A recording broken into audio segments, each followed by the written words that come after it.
আসসালামু আলাইকুম। আজকে আমি টাকি মাছের শুটকি দিয়ে বেগুন রান্না করব। চুলালে কড়াই বসিয়ে দিলাম।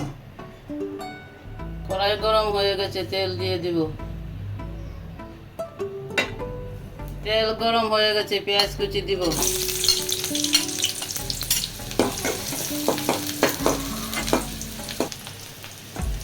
রসুন বাটা,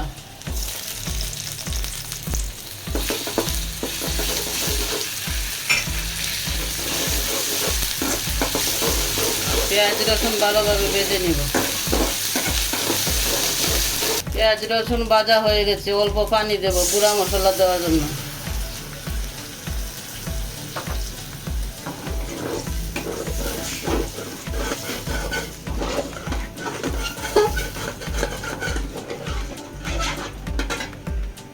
মরিচ গুঁড়া,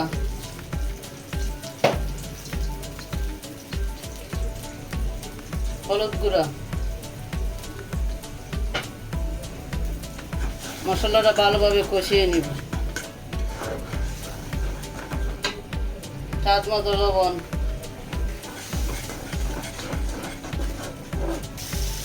কেটে ধুয়ে রাখা টাকি মাছের শুটকি। এই শুটকি আমি 1-1.5 ঘন্টা আগে ভিজিয়ে রেখেছিলাম। এখন দিয়ে দেব।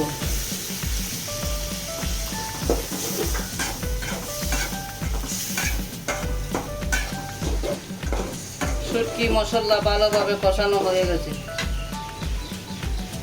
এখন শুটকি সিদ্ধ হওয়ার জন্য গরম পানি দিয়ে দিব।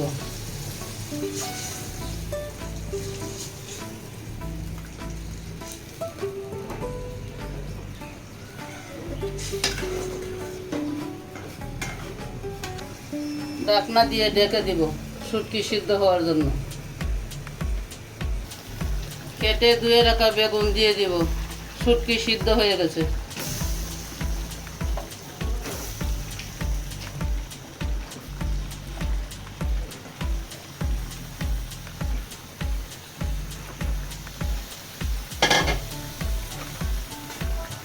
শুটকির সঙ্গে বেগুনটা ভালোভাবে মিশিয়ে দিব।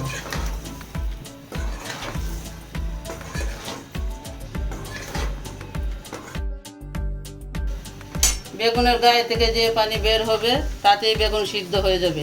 ঢেকে দিব।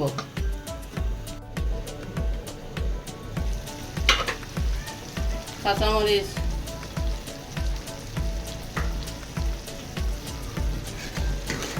বেগুন থেকে পানি বেরিয়ে আসছে। এই পানিতে বেগুন সিদ্ধ হবে।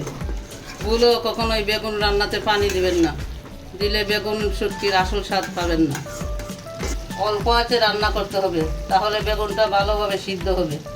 আর কখনো বেগুন শুটকি একসাথে দিবেন না, দিলে বেগুন গলে যাবে, খেতে ভালো লাগবে না। আবারও ঢেকে দিব।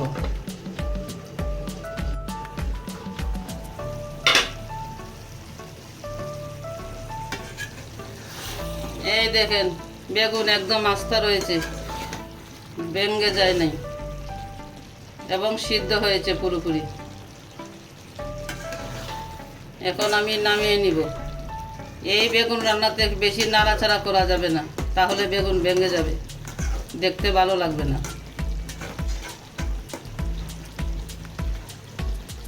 বেগুন সিদ্ধ হয়ে গেছে, এখন নামিয়ে নিচ্ছি।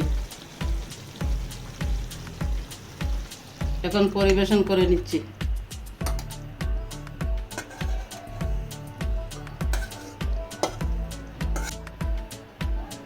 টাকি মাছের শুটকি দিয়ে বেগুন রান্না কমপ্লিট। এখান থেকে আজকের মতো বিদায়। আল্লাহ হাফেজ।